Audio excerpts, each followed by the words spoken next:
Hello friends, welcome to Amish Thakkar Financial Planner channel.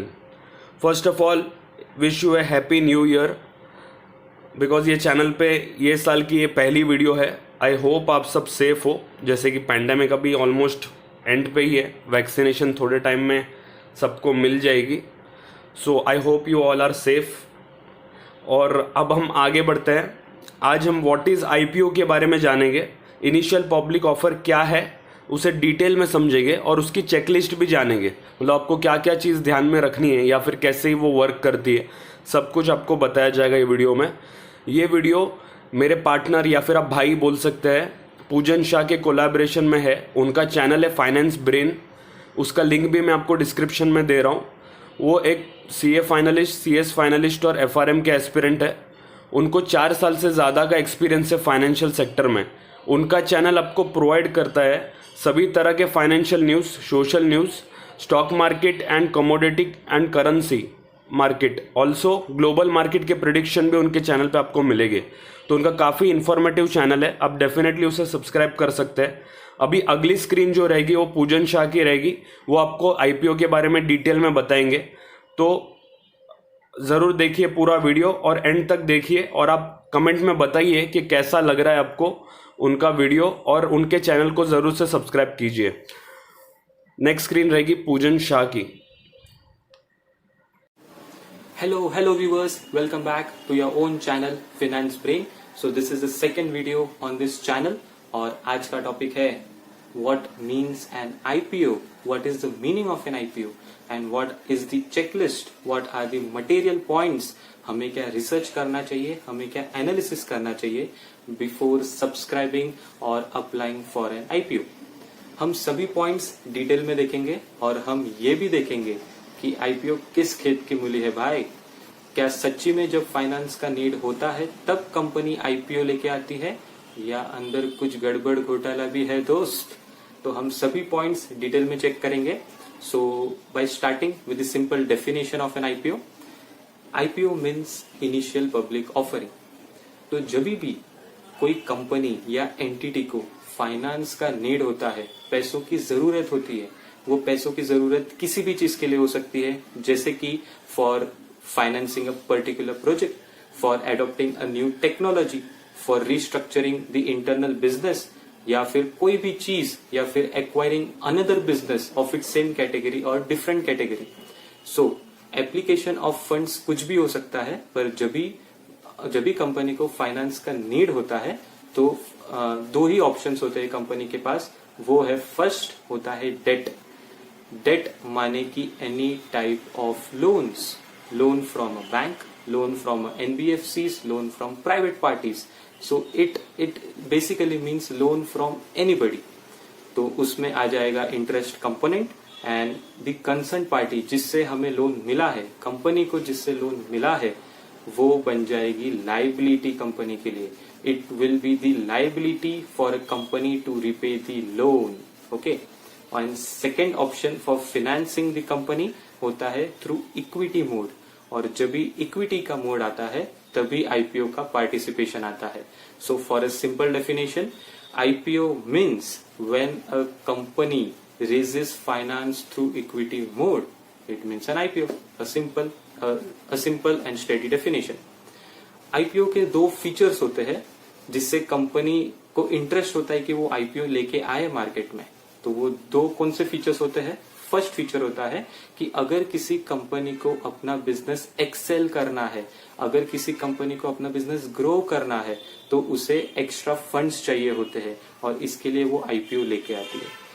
Second feature क्या होता है कि अगर किसी कंपनी को अपना ब्रांड बनाना है, अगर किसी कंपनी को अपने शेयर्स लिस्ट करवाने हैं स्टॉक एक्सचेंज पे, अगर वो मार्केटेबल प्राइस पे ट्रेड करवाना है अपने शेयर्स, तभी जाकर कोई कंपनी अपना आईपीओ लेके आती है. So what are the features of IPO. For excelling, for growing its business, and for second to list its own security on the stock exchange. अब मैंने आपको बोला था कि क्या कोई गड़बड़ घोटाला भी होता है आईपीओ में. तो आईपीओ का दो बाइफरकेशन होता है कि आईपीओ कैसे लाया जा सकता है. फर्स्ट बाइफरकेशन है फ्रेश इश्यू एंड सेकंड होता है OFS, ऑफर फॉर सेल। दो बाइफिकेशन of IPO, fresh issue and OFS। Fresh issue मतलब कोई company fresh issue of shares कर रही है, नए शेयर्स इश्यू कर रही है। मतलब हम एग्जांपल्स के साथ सीखेंगे कि कंपनी एक्स है, अगर उसका शेयर कैपिटल 1 लाख रुपीस है, 10,000 shares of ₹10 face value each, तो एग्जिस्टिंग शेयर्स हो चुके हैं 10,000 शेयर। ओके, तो अब अगर कंपनी कोई भी चीज के लिए फाइनेंस रेस करना चाहती है तो वो फ्रेश इश्यू कर सकती है, नए शेयर्स इश्यू कर सकती है। सो फॉर एन एग्जांपल, अगर कोई कंपनी आईपीओ लेके आती है 5,000 शेयर्स का फ्रेश इश्यू, तो अब उनका शेयर कैपिटल हो जाएगा एग्जिस्टिंग शेयर्स 10,000 प्लस ये जो 5,000 फ्रेश इश्यू है, तो टोटल नंबर ऑफ शेयर्स हो जाएंगे 15,000 शेयर्स। ओके, पर अब जो सेकेंड मैंने पॉइंट बोला था OFS, what is offer for sale, उसमें क्या होता है, जो एग्जिस्टिंग शेयर्स है, जो 10,000 शेयर्स है हमारे एग्जांपल में, वो किसी के पास तो होंगे, मतलब जो एग्जिस्टिंग इन्वेस्टर्स है, एग्जिस्टिंग शेयर होल्डर्स है, जो उनके पास 10,000 शेयर्स है, तो OFS में क्या होता है, सिर्फ रिप्लेसमेंट होता है इन्वेस्टर्स का। जो 10,000 शेयर्स किसी 10,000 पर्सन के नाम पे है, फॉर एग्जाम्पल 10,000 पर्सन पर शेयर, तो 10,000 इन्वेस्टर्स है एग्जिस्टिंग। ओके, तो सिर्फ वो OFS में रिप्लेसमेंट होगा, मतलब कोई नए 10,000 लोग आएंगे और एग्जिस्टिंग 10,000 लोग बाहर निकल जाएंगे। और यहाँ पे आता है गड़बड़ घोटाला आईपीओ में। तो आपको देखना है कि जी एग्जिस्टिंग इन्वेस्टर्स निकल रहे हैं और हम लोग नए इन्वेस्टर्स आ रहे हैं, तो what is the reason for the existing investors to exit foreign company. अभी अगर एग्जिट कर रहे इन्वेस्टर्स तो कुछ सोच समझ के कर रहे होंगे, तो हमें यही देखना है कि क्या जेन्युइन रीजन है एग्जिट करने का, कि कंपनी में कुछ गोलमाल है और वो इन्वेस्टर्स को पता है, इसके लिए वो निकल रहे हैं और दूसरे को ऑफलोड कर रहे हैं कि आप आ जाओ, मैं निकल रहा हूँ, आप फंसो, मैं नहीं फंसूंगा। ओके, तो जेन्युइन रीजन, आपको क्वेश्चन आया होगा जेन्युइन रीजन क्या हो सकते हैं, तो जेन्युइन रीजन ये हो सकता है कि उसी इंडस्ट्री, उसी सेक्टर में कोई दूसरी कंपनी अच्छी है जो अच्छा ग्रोथ ला रही है, तो एग्जिस्टिंग इन्वेस्टर्स अपना यहाँ से पैसा निकाल के उस कंपनी में पैसा डालना चाहते हैं। That is a genuine reason, उसमें कुछ इश्यू नहीं है। सबका माइंडसेट, सबका चॉइस, पर्सपेक्टिव होता है, तो डिफरेंट पर्सपेक्टिव, डिफरेंट पीपल्स, सो ये कारण हो सकता है। दूसरा जेन्युइन रीजन हो सकता है कि कोई इन्वेस्टर्स को कंपनी की पॉलिसीज या कंपनी का पर्टिकुलर प्रोजेक्ट अच्छा नहीं लग रहा है, उनके जो डिसीजन है वो अच्छे नहीं लग रहे, इसके लिए वो चाहता है कि मैं निकल जाऊं और किसी और को आप इन्वेस्टर्स के रूप में लेके आओ। That can be also a genuine reason. पर जेन्युइन रीजन क्या नहीं हो सकते हैं, जैसे कि कोई फ्रॉड हो चुका है कंपनी में, सभी को पता है एग्जिस्टिंग इन्वेस्टर्स को, तो एग्जिस्टिंग इन्वेस्टर्स बोल रहे कि आप आईपीओ लेके आओ और हम लोग निकल जाएंगे और दूसरे को रिप्लेसमेंट लेके आओ और हमारा पैसा हम सिक्योर करके निकल जाएंगे। So that can not be a genuine reason. और इसीलिए आईपीओ सब्सक्राइब करने के पहले आपको बहुत सारी चीजें देखनी होती है। सिर्फ आपको ये नहीं देखना है कि उसका प्रमोशन कितना हो रहा है, कितना एड्स आ रहे हैं, कितना ग्रे मार्केट प्रीमियम है ग्रे मार्केट में, आपको ये सब चीजें नहीं देखनी है। हाँ, आपको ये सब चीजें जरूर देखनी है, पर ये होनी चाहिए आपकी एंसिलरी ऑब्जर्वेशंस, ना कि प्राइमरी ऑब्जर्वेशंस। आपको प्राइमरी ऑब्जर्वेशंस का चेकलिस्ट बनाना होगा जो हम अभी बताएंगे। तो वो चेकलिस्ट देखने के बाद आपको वो एंसिलरी एक्टिविटीज देखनी है, जो ग्रे मार्केट प्रीमियम हो गया, जो प्रमोशंस हो गया, आपको वो सब देखना है। तभी जाकर ही आप किसी कंपनी के आईपीओ को सब्सक्राइब कीजिएगा। वरना ऐसा बहुत बार हुआ है कि अगर मैं आपको एक कंपनी का नाम बोलूं, रिलायंस पावर, उसका आईपीओ आया था, इश्यू प्राइस था 500 रुपीज 600 रुपीज के अप्रॉक्स, और आज ट्रेड हो रहा है only 1 rupee, full erosion of your capital. तो तभी बहुत अच्छी कंपनी थी, सभी को इतना प्रमोशन हुआ था, एड्स हुए थे वो आईपीओ के बारे में कि रिलायंस का नाम जुड़ा हुआ है तो क्या बात है, सब कुछ अच्छा ही होगा, तो सभी लोगों ने सब्सक्राइब किया था। और आज भी इतने इन्वेस्टर्स है जिसका कॉस्ट प्राइस 500 to 600 रुपीज है, पर कुछ नहीं कर सकते क्योंकि मार्केट में प्राइस है 1 रुपया। तो OFS क्या है वो आपको देखना है, OFS का रीजन क्या है, वो आपको देखना है. So IPO can be a fresh issue type, OFS type और combination of both OFS and fresh issue. तो आपको देखना है कितना ओएफएस का पार्ट है, कितना फ्रेश इश्यू का पार्ट है, और ओएफएस क्यों आ रहा है, क्या जेन्युइन रीजन है एग्जिस्टिंग इन्वेस्टर्स के और क्या नहीं है. इसके बाद ही आपको सब्सक्राइब करना है एक आईपीओ. तो चलिए, यहाँ पे हमारा आईपीओ का मीनिंग एंड डिस्क्रिप्शन एंड हुआ. अब डायरेक्टली हम चलते हैं हमारे चेकलिस्ट पे. So what is a checklist for IPO? There are majorly 5 points in the checklist for subscribing an IPO. So पहला पॉइंट चेकलिस्ट में है PE ratio, price to earning ratio. So what means price to earning ratio? Basically PE मतलब आप कितना premium दे सकते हो ₹1 के earning के सामने. मतलब अगर किसी कंपनी का ₹1 का अर्निंग है तो आप उसके ₹1 के मल्टीप्लाई में कितना पैसा आप दे सकते हो, मतलब कितना आप रिस्क प्रीमियम उसमें अटैच कर सकते हो. सो पीई का फॉर्मूला होता है market price per share upon EPS. तो जितना अगर आपका ईपीएस है इनटू पीई आपका मार्केट प्राइस बनेगा. ओके, तो पीई बेसिकली उसका डेफिनेशन होता है आप कितना रिस्क प्रीमियम उस कंपनी में आप ₹1 के अर्निंग के सामने आप कितना पैसा दे सकते हो, उसका मार्केट प्राइस कितना दे सकते हो, वो हो जाता है पी. तो अगर किसी का पीई ज्यादा है so it is not beneficial for the investors, और किसी कंपनी का पीई कम है तो वो अंडर वैल्यू स्टॉक है, तो आपको उसे तुरंत उठा लेना चाहिए. सेकेंड होता है market cap, market capitalisation. Market capitalisation मतलब number of shares in the market into market price per share, वो आपका मार्केट कैप बन जाता है. मार्केट कैप से ही कंपनी का वैल्यू पता चलता है कि कितने का शेयर है एक और कितने शेयर्स आउटस्टैंडिंग है, उससे आपका मार्केट कैप बनेगा. तो अगर फॉर एन एग्जांपल अगर कोई इंडस्ट्री हम लेते हैं ऑटो इंडस्ट्री, उसमें अगर एक्स कंपनी है उसका मार्केट कैप है 10,000 करोड़. अगर किसी कंपनी का आईपीओ आ रहा है ऑटो इंडस्ट्री में से ही और उसका मार्केट कैप है 12,000 करोड़. ओके, 12,000 करोड़ है, पर उसका अर्निंग्स और जो 10,000 करोड़ के मार्केट कैप का अर्निंग्स में डिफरेंस है, और ऑब्वियस 12,000 करोड़ का अर्निंग्स कम है 10,000 करोड़ वाले से, तो आपको समझना है कि जो आईपीओ आ रहा है वो ओवर प्राइस्ड आईपीओ है. आपको उसमें अर्निंग्स देखना है, आपको देखना है कि क्या ज्यादा लोन उठा लिया है या क्या कॉस्ट ज्यादा लग गया है कि प्रॉफिट मार्जिन्स कम हो रहे हैं. So second checklist point is market cap. Third, it is sentiments.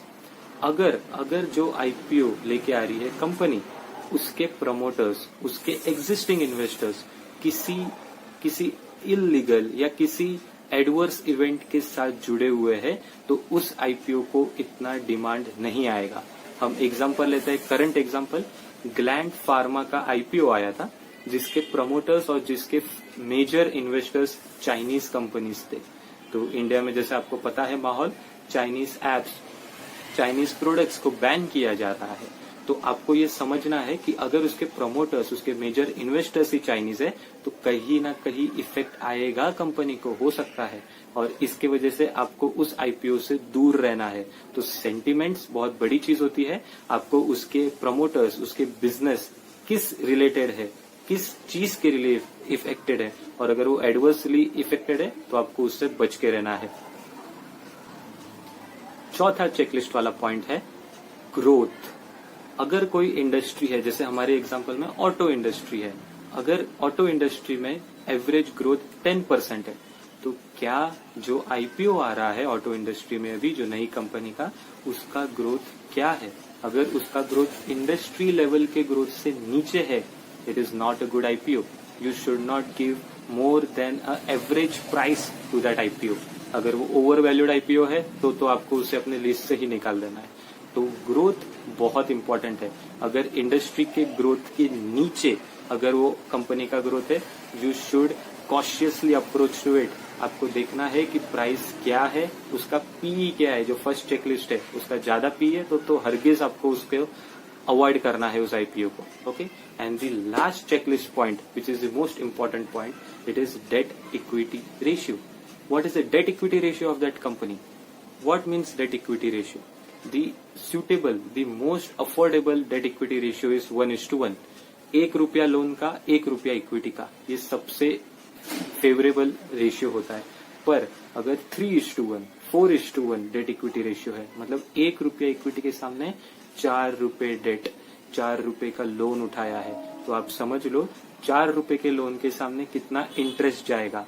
वो इंटरेस्ट अगर नहीं दे पाया, अगर किसी टाइम पीरियड में रिसेशन आया है, कंपनी का ग्रोथ नहीं हो रहा है, तो वो इंटरेस्ट कैसे चुकाएगा, वो डेट कैसे चुकाएगा। इसके वजह से प्रॉफिट मार्जिन हमेशा हिले हुए होंगे, उसके प्रॉफिट मार्जिन स्टेबल नहीं होंगे। तो इसके वजह से debt equity ratio is also the main checklist point. तो आपको ये 5 चेकलिस्ट पॉइंट देखना है। अगर वो चेकलिस्ट टिक हो रहे हैं, फेयरली प्राइस दिख रहे हैं, you can subscribe to the IPO. So for Kalyan jewellers, the upcoming IPO, for this 5 checklist point, PE ratio of jewelry industry is 68. Industry PE is 68. तो आपको देखना है कि कल्याण ज्वेलर्स का PE रेशियो क्या है। मैं इस वीडियो के साथ अटैच करूंगा पूरा का पूरा उसका फिनेंशियल्स और उसके चेकलिस्ट पॉइंट के सामने क्या क्या कल्याण ज्वेलर्स के फिगर्स है, तो आप एनालाइज कर सकते हो। पर जैसे कि अभी मैं देख रहा हूं कि कल्याण ज्वेलर्स का पीई है 65 to 70, मतलब एक एवरेज पीई रेशियो है कल्याण ज्वेलर्स का। तो एक बहुत ही अच्छा आईपीओ है कल्याण ज्वेलर्स का। पर किस रेट पे वो निकालते हैं, अभी जो रेट आया है उस हिसाब से उसका पीई रेशियो 65 to 70 है, पर अभी तक कुछ फाइनल नहीं है। अगर किस प्राइस पे आता है, उस प्राइस से आपके चेकलिस्ट पॉइंट बदलेंगे, वो आपको देखना है। तो मैं इस वीडियो के साथ अटैच करूंगा चेकलिस्ट पॉइंट, तो आप प्लीज देख लीजिएगा। और अगर आपको आईपीओ के बारे में नहीं पता है तो please check out my earlier video. And thanks a lot for giving the time, a precious time. और होप आपको आईपीओ के बारे में समझ गया हो और किस तरीके से आपको आईपीओ के बारे में देखना है और क्या चेकलिस्ट आपको बनानी है before subscribing to an IPO, आपको समझ गया हो। So thanks a lot. Please like, share and subscribe as this is a new channel, Finance Brain. Thank you. Welcome back friends, Amish here again. I hope आपको video काफ़ी informative लगा होगा जो पूजन ने आपको बताया। अगर आपको ऐसे ही और वीडियोस और डिटेल्ड जो स्टॉक मार्केट इन्फॉर्मेशन या फिर पूरे मार्केट रिलेटेड वीडियोस आपको जो फाइनेंशियल रिलेटेड चाहिए, तो आपको उनका चैनल सब्सक्राइब करना है, जिनका लिंक मैं डिस्क्रिप्शन में दे रहा हूँ। उस पर काफ़ी सारे ग्लोबल मार्केट के रिलेटेड भी वीडियोस अपलोडेड है, सो आप वो चेकआउट कर सकते हैं।